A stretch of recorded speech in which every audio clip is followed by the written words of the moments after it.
এটা আপনি কি করলেন? কি করব? নিজের বউকে দেখতে ইচ্ছে করলে এছাড়া কোনো উপায় ছিল না আমার। তা এখন আপনি কি করবেন?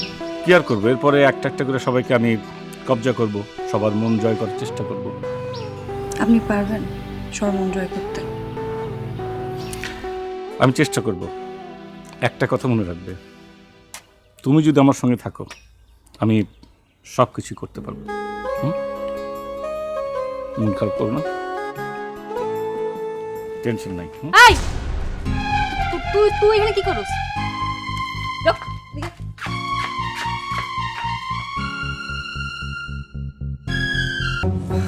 দিয়া, তোমার বুড়া জামাই এটা একটা কাজ করলো, বাড়িতে পুলিশ নিয়ে আসছে। আমাদের মান সম্মান ইজ্জত সব প্লাস্টিক করে দিয়া কি কমো, গ্রামের মানুষ এখন কি ভাবতেছে? না আমার কথা হচ্ছে দুই সাইডটা পুলিশকে আমি আনতে পারতাম না? আমি কন্ডাক্টারি করি না? যেরকম মাস্তান পালতে হয় সেরকম পুলিশের সাথে আমাদের সম্পর্ক রাখতে হয়।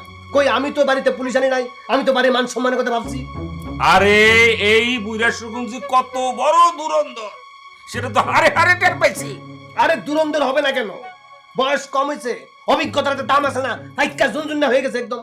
আচ্ছা, তোরে যে ফুপু কইছিল ওই বেটা বিয়া করছে কিনা কোনো খোঁজ খবর নিছস? না, হ্যাঁ কোনো বিয়ে করা নাই। তুমি কেন জানো? হ্যাঁ আমার কইছে, আমি আরে বিশ্বাস করি। হ্যাঁ তোমারে কইছে, তুমি লগে লগে গানের সুর তুলে দিল, স্বামীর পায়ের নিচে বেশ তোমার, লগে লগে তোমার মনটা গেছে গইল্লা। আরে কি কমু, তুমি বিশ্বাস করে ফেলেছো। শোনো, আমি এরকম একজন স্টক ব্যবসায়ী, আদা রসুন পেঁয়াজের দাম বাড়লো কি কমলো এটা যেমন বলতে পারি, লোক কোনটা ভালো খারাপ সেটা তো ভালো বলতে পারি। রাখেন আপনি স্টক ব্যবসায়ী, আপনি সব পারেন, আমি পারি না। আমি কি করি? আমি কন্ডাক্টারি করি। ইট বালু সিমেন্ট নিয়ে আমার কাজ। কোনটা 1 নাম্বার ইট, কোনটা 2 নাম্বার ইট, কোনটা 3 নাম্বার ইট সব আমি বুঝি। এই বুঝারে দীক্ষা বুঝি নাই? ও তো কোনো নাম্বারই পড়ে না, ও কোনো জাতিই পড়ে না। কত বড় সাহস, সে আবার পুলিশ নিয়ে আসছে। সে যে কত বড় খারাপ লোক সেটা আরো প্রমাণ করলো এই পুলিশ নিয়ে আসা। তারপর তো তুমি তোমার পাওয়ারটা হাতে রাখছো, এখনো ব্যবহার করো। আমার কি উপরে লোক নাই? এখনই ব্যবহার করার দরকার নাই। খবরদার, আপনারা তাকে চিনেন? আপনারা যে তাকে খারাপ বলতেছেন, হ্যাঁ। আপনি কেন খারাপ বলবেন তাকে? সে আমার বাসায় আসছে, পুলিশ নিয়ে আসছে। সে যদি আমার নিয়ে যেতে চাইতো তো তখনই নিয়ে যাইতো পুলিশের সামনে। তখন কি আপনারা কেউ কিছু বলতে পারতেন? আরে বাবা, পারতেন না তো। তুমি কি এইসব কথা বইলে আঙ্গুর ডর দেখাইতেছো নাকি?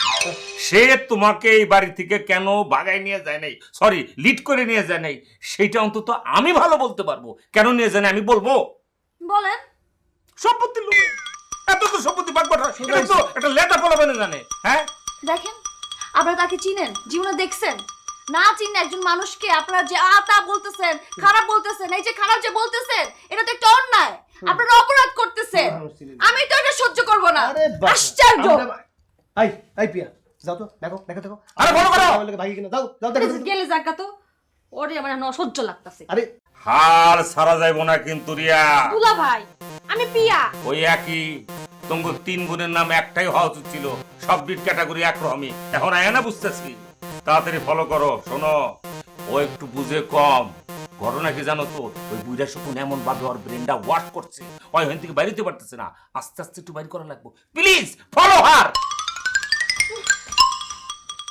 এক এক সময় মনে হয় পুলিশ নিয়ে আসে বাইরে সে ভাই। পারতাম। সে হ্যাডম দেখায় পুলিশ নিয়ে। একটা পুলিশ নিয়ে এসে সে আমাদেরকে হ্যাডম দেখায়। এরকম 10টা পুলিশ আমার কাছে আছে। দাঁড়ান ফোন দিয়ে নিবি। আসলে কি পাওয়ার মার কিছু আছে? অবশ্যই আপনি দেখেন না আমার উপরে পাওয়ার কিরকম, আমার উপরে যে যোগাযোগ আছে। এমনি কি কন্ট্রাক্টারি করি আমরা? এটা তো তোমার বিয়ের সময় একবার শুনছিলাম, আর দেখিনি।